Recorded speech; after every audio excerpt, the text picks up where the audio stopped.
morning, my dear student. Today, we are going to start your class 11th history, chapter 3. According to your syllabus, this is chapter 3, but in your book, this is chapter 4, the Central Islamic Land. Dear student, in the chapter Central Islamic Land, we discussed the very important and relevant topics which is given there, like rise of Islam, life of Prophet Muhammad, establishment of Islam in the Makkah and Medina, Hijri, Islamic calendar, Umayyad revolution, and then after Abbasid revolution. We also discussed the next topic, which is very important. I hope you have remember about this topic, in which we discussed about that after the decline of the Abbasid revolution, the small dynasties, they came into existence and established their empire. Breakup of the caliphates and the rise of the sultanate, where I told you about the history of the caliphates, breakup of the caliphates. I have also discussed about that. Then between 950 to 1200, the Islamic society held together not by the common economic and the cultural patterns. Unity in the face of the political division was maintained by the separation between state and society, the development of Persian language of the Islamic high culture, and the military of the dialogues between the intellectual traditions, scholars, and assured the circulation of the idea, manners. Some of these also proclaimed down the level of village due to the conversion. The Muslims population, less than 10% in the Umayyad and early Abbasid periods, increased enormously. The identity of Islam as a religious and the cultural system separate from religion became much sharper, which made conversion possible is the meaningful. My dear, I taught you about the expansion of Islam after the death of Prophet Muhammad. Hardly 10 years after the death of Prophet Muhammad, the Islamic empire expanded from the very vast area. It stretches from Europe to mid-Asia. But the different type of changes that was introduced in 950 to 1200. Only 10%. Suppose the whole Muslim population, if you assume that 10%, 950 AD to 1200, it was enormously increased. कई गुना बढ़ गए. After Abbasid revolutions, what happened? 950, 945, that was a time when finally Abbasid was also replaced by some other dynasties, Mughal, Samanids, Tuluids, and different type of small groups. In the Afghan, the Ghazni, 998 to 1030, Mahmud Ghazni, Alaptagin, who was founded their dynasties, Mahmud Ghazni was the prominent ruler. They were Turks, Mamluk, they were slaves. They also established their power. So, what I want to tell you, that till 1200 AD or CE, very vast changes was introduced in Islam. Even their language was Arabic, and gradually In some area we had seen that the practices Persian also. They believe in Islam, they believe in Quran, but they don't believe in caliphates. They entitled himself as a Sahnsah, they entitled himself as a Sultan. But the mid-Asia ruler like Mahmud Ghazni or Alaptagin, they always entitled himself that Nasir Amirul Momineen. उन्होंने अपने को उनका प्रतिद्वंदी नहीं बनाया, बल्कि उन्होंने अपने को उनका सपोर्टर माना। मेरे कहने का सेंस यही है कि 10वीं और 11वीं शताब्दी में तुर्की सल्तनत के उदय में अरबों और ईरानियों के साथ साथ तीसरा जो प्रजातीय समूह जुड़ गया, तुर्किस्तान के मध्य एशियाई घास के मैदानों में, जो अरल सागर से लेकर उत्तर पूर्व चीन तक की सीमाओं तक फैला था, तुर्क कबायली थे, तुर्क खानाबदोश थे, जो धीरे धीरे इस्लाम को अपना लिया। वे कुशल सवार और योद्धा थे। वे गुलामों और सैनिकों के रूप में अब्बासी, समानी और बुहाई प्रशासनों में शामिल हो गए। ये तुर्क अपनी वफादारी तथा अपनी सैनिक योग्यता के कारण तरक्की करके उच्च पदों पर ये तुर्क पहुंच गए। तुर्कों ने अपनी योग्यता के बल पे एक महत्वपूर्ण स्थान प्राप्त कर लिया शासन में। गजनी सल्तनत की स्थापना अलप्तगीन 961 में की गई और इस गजनी के महमूद गजनी जो था 998 to 1330 को और ज़्यादा मजबूत किया गया। बुहाइयों की तरह ही गजनवी भी एक सैनिक वंश था, जिनके पास तुर्कों और भारतीयों जैसे पेशेवर सेना थी। उनके पास भारतीयों की सेना थी, उनके पास तुर्कों की सेना थी। महमूद गजनी की सेना में मासूद एक सेनापति भारतीय था जिसका नाम तिलक था। यह अलग बात थी कि तिलक का बाद में हत्या कर दी गई तुर्कों के द्वारा, लेकिन उसकी सेना में एक भारतीय भी सेनापति था। ये महत्वपूर्ण है। उसकी सत्ता संस्कृति का केंद्र थी। खुरासान और अफगानिस्तान में उसके लिए अब्बासी खलीफे प्रतिद्वंदी नहीं थे, बल्कि अब्बासियों को जो महमूद गजनी था वो प्रतिद्वंदी नहीं मानता था, बल्कि अपने को उनका सपोर्टर मान के शासन करता था। महमूद इस बारे में सचेत था कि वो एक गुलाम का बेटा है और वो खलीफा से सुल्तान की उपाधि प्राप्त करे, इसके लिए बहुत इच्छुक भी था। खलीफा सिया सत्ता के प्रति संतुलनकारी धड़े के रूप में गजनवियों को, जो सुन्नी थे, को समर्थन देने के लिए तैयार बैठे थे, क्योंकि जैसा कि मैंने आपको पहले बताया था कि शासन किसके हाथ में आ चुकी थी, अब बुहाइयों के हाथ में आती, फातिमीद के साथ। बुहाई और फातिमीद क्या थे? सिजिज्म थे, सिया को फॉलो करते थे। इसलिए खलीफा को ये छोटे जो तुर्क थे जो अपनी सत्ता स्थापित कर रहे थे, इन्हें सुल्तान के रूप में मान्यता देने में कोई ज़्यादा दिक्कत नहीं आई, क्योंकि उन्हें भी अपनी सत्ता बचा के रखनी थी। उनके लोग भी सत्ता में रहें, इसलिए मान्यता देना उनके लिए जरूरी भी हो गया था। सल्जुक तुर्क समानियों और कारखानी की सेनाओं में सैनिकों के रूप में तुरान में दाखिल हुए। अब ये सल्जुक कौन है? कहता था सल्जुक तुर्क entered Turan as soldiers in the army of the Samanids and Karkhanids. They later established themselves as a powerful group under the leader of two brothers, Tugril and Chagri Beg. Seljuk जो कि तुरान में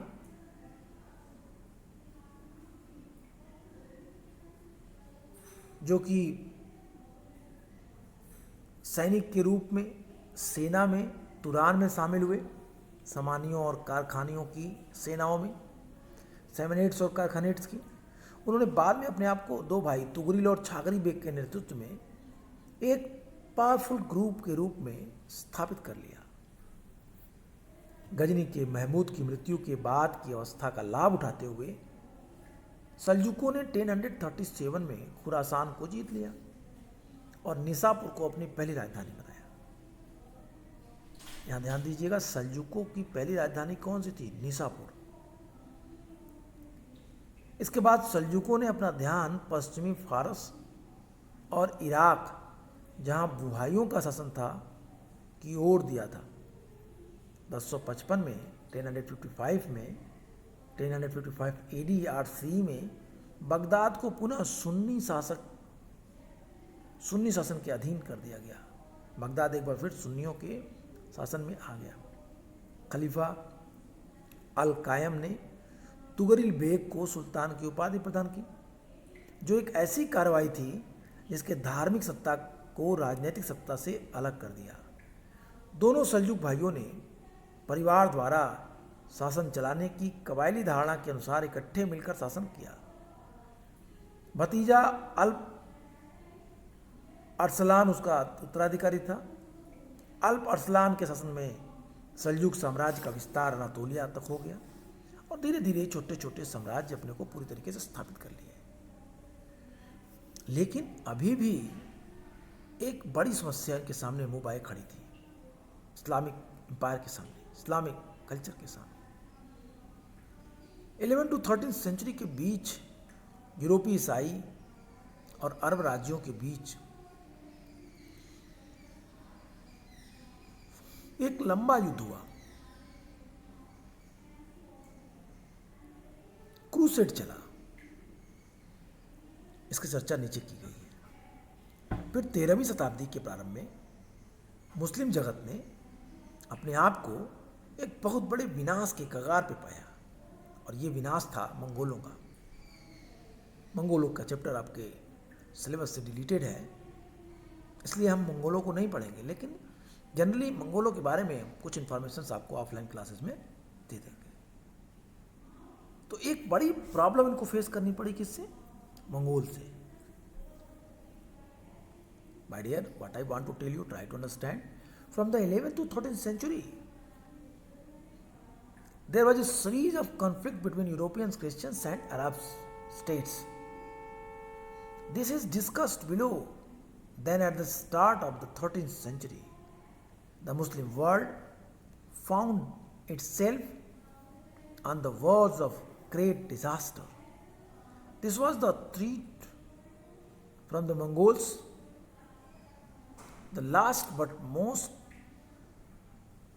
decisive to all nomadic assault of the settled civilization.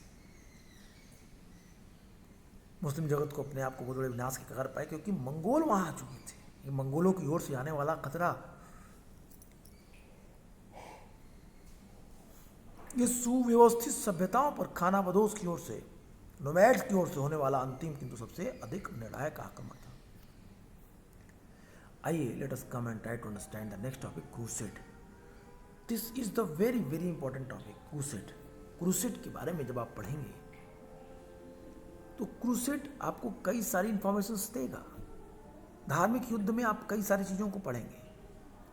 इस्लाम और Christianity के बीच युद्ध का क्या परिणाम हुआ, इस्लाम और क्रिश्चियनिटी के बीच युद्ध क्यों हुए, इन चीजों को जानने के लिए आज सबसे महत्वपूर्ण बात यह है कि हमें छोटे छोटे बिंदुओं को, छोटे छोटे पॉइंट्स को कंसिडर करना है, ध्यान देना है। कहता है, in the medieval Islamic societies, Christians were regarded as the people of the book, Ahl al-Kitab, since they had their own scripture, the New Testament or Injil. Christians were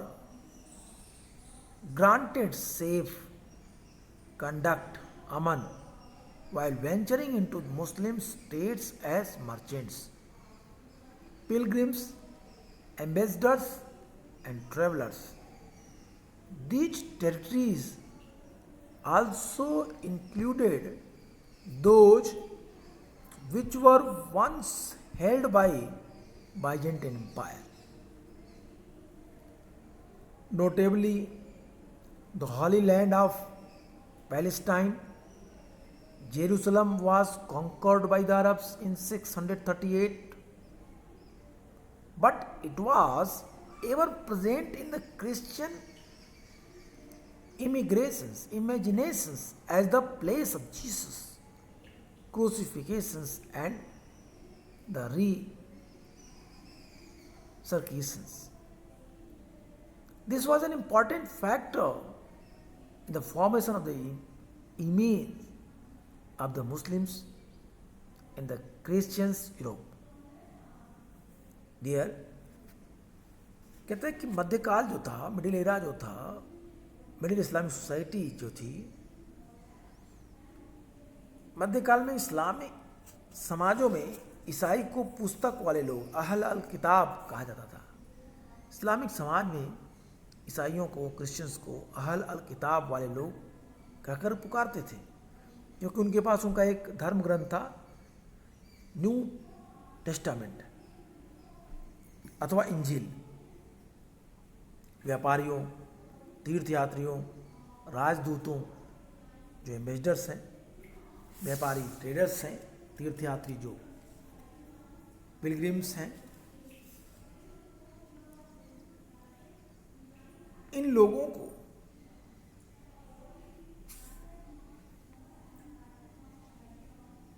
मुस्लिम राज्यों में आने वाले ईसाइयों को सुरक्षा प्रदान की जाती थी। सपोज करिए कोई भी क्रिश्चियन तीर्थयात्री हो, व्यापारी हो, अगर वो मुस्लिम राज्य में आता है तो उन्हें सुरक्षा, अमन प्रदान की जाती थी। इन क्षेत्रों में वे क्षेत्र भी शामिल थे, वो एरिया भी शामिल थी, वो रीजन भी शामिल था जिन पर कभी बाइजेंटियन साम्राज्य का कब्जा था। विशेष रूप से पैलेस्टाइन की पवित्र भूमि। अरबों ने जेरूसलम को 638 में जीत लिया था, लेकिन वह ईसाई और ईसाइयों की कल्पना में ईसा के क्रूसिफिकेशन और ईसा के क्रूसिफिकेशन के बाद जो रेस्क्यूरेशन है, जो उनको फिर से जीवित होना है, पुनरुज्जीवन के स्थान के रूप में हमेशा वो प्लेस जेरूसलम ईसाइयों के लिए एक महत्वपूर्ण प्लेस के रूप में था। अब जेरूसलम धार्मिक केंद्र था क्रिश्चियन के लिए, ईसाइयों के लिए। ईसाई यूरोप में मुस्लिम जगत की छवि के निर्माण में एक महत्वपूर्ण तत्व था। My dear, what I am telling you, try to understand that this is the very important thing, that Jerusalem was the place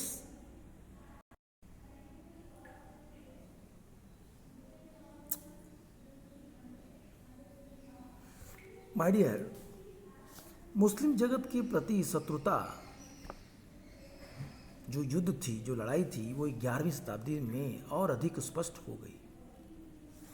Norman, Hungary और स्लाव लोगों को ईसाई बना लिया गया। मुसलमान केवल मुख्य शत्रु रह गए यूरोप में। एक और एक रिलीजन था इस्लाम, जो कन्फ्रंट कर रहा था। 11वीं शताब्दी में पश्चिमी यूरोप के सामाजिक और आर्थिक संगठनों में भी परिवर्तन हुए। Social and economical structure was also changed, इसमें ईसाई जगत और इस्लामी जगत के बीच शत्रुता को बढ़ाने में योगदान मिला। पादरी, प्रिस्ट, क्लर्जी और वॉरियर ग्रुप राजनीतिक स्थिरता और कृषि तथा व्यापार पर आधारित आर्थिक विकास सुनिश्चित करने का प्रयत्न कर रहे थे। Clergy and warrior play a very important role to establish the economic structure and the religious structure, both. The competitors, प्रतिस्पर्धी जो feudal states थे, they were controlled by a movement, the peace of God. जो प्रतिस्पर्धी सामंती राज्य थे, सैनिक मुठभेड़ और संभावनाओं और लूटमार पर आधारित अर्थव्यवस्था के पुनरुदय को ईश्वरीय शांति आंदोलन के द्वारा रोका गया। मतलब जो लूटमार हो रहे थे, जो मुठभेड़ हो रही थी, उनको भी रोकने का काम किया गया क्रिश्चियनिटी में पीस ऑफ गॉड मूवमेंट चला करके। कुछ क्षेत्रों में पूजा स्थलों के निकट चर्च के कैलेंडर में पवित्र माने जाने वाली कुछ अवधियों और कुछ कमजोर सामाजिक समूहों जैसे पादरी, जैसे प्रीस्ट और आम लोगों के खिलाफ सभी प्रकार के सैनिक हिंसा वर्जित की गई थी। ईश्वरीय शांति आंदोलन ने, पीस ऑफ गॉड मूवमेंट ने, जो फ्यूडल सोसाइटी थी कि जो आक्रमणकारी प्रवृत्तियां थी, जो अटैक मुद्रा थी, उसको क्या किया, ईसाई जगत से हटाकर ईश्वर के शत्रुओं की ओर मोड़ दिया। इससे एक ऐसे वातावरण का निर्माण हो गया जिसमें अविश्वासवासियों, जो विधर्मी थे, जो क्रिश्चियनिटी को नहीं मानते थे, उनके खिलाफ न केवल ये हिंसा उचित मानी गई अपितु प्रशंसनीय भी मानी गई। My dear, I hope you are getting understand. Hostility toward the Muslim world became more pronounced in the 11th century. Normans, Hungarians, and also some slave had been converted to Christianity, and the Muslim alone remained as main enemy. There was also the change in the social and economic organization of Western Europe in the 11th century, which contributed to the hostility between the Christendom and the Islamic world. Clergy and the warrior class, the first and two order, were making effort to ensure the political stability as well as economic growth based on agriculture and trade. The possibilities of military confrontation between the competing feudal, the principalities and return to economic organization based on the plunder were contained by the peace of God movement. All military violence was forbidden inside entire areas near place of worship. During the certain period considered sacred in the church calendar and against certain vulnerable social groups such as churchmen and the common people. The peace of God reflected the aggressive tendencies of the feudal society away from the Christian's world and towards the enemies of God. It built a claimed in which fighting against the infidels, non-believers, became not only permissible but also commendable.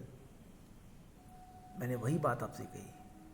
अब जो लोग लड़ाकू प्रवृत्ति के थे, जो लोग लूट मार करते थे, जो फ्यूडल सोसाइटी के लोग थे, उन लोगों को पीस ऑफ गॉड मूवमेंट से एक नई दिशा दी गई। उनके इस व्यवस्था को नए तरीके से मोड़ दिया गया। उनके आक्रामक प्रवृत्ति को ईसाई धर्म के शत्रुओं की तरफ मोड़ दिया गया और उनके द्वारा विधर्मियों की हत्या करना न केवल प्रशंसनीय माना गया बल्कि उनकी सराहना भी की गई इस काम के लिए। तो आज के लिए इतना ही। फिर हम इस टॉपिक को यहीं से कंटिन्यू करेंगे और हम देखेंगे कि किस तरीके से क्रूसेड्स चला। अभी तो हमने देखा कि क्रिश्चियनिटी के एक्सपेंशन में कौन कौन सी बातें महत्वपूर्ण थी।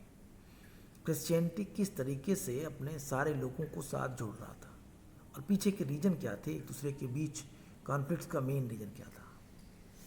इन सारे पॉइंट्स को हम लोगों ने आज डिस्कस किया। हम लोगों ने ये भी देखा कि किस तरीके से क्रिश्चियनिटी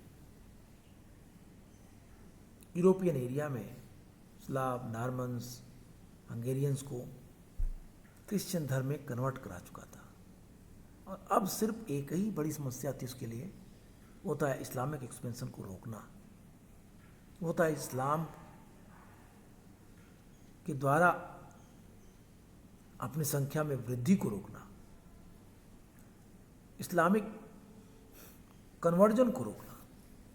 और इसीलिए उन लोगों ने बड़ी चतुराई के साथ दे टूक वेरी श्रूड स्टेप दैट क्या कर लिया उन लोगों ने, एक चेंज ला दिया, बदलाव किया और अपने फ्यूडल को, लड़ाकू प्रवृत्ति योद्धाओं को ईसाई धर्म के प्रति युद्ध करने के लिए प्रेरित किया ऐसे लोगों की प्रशंसा की गई, ऐसे लोगों को प्रमोट किया गया।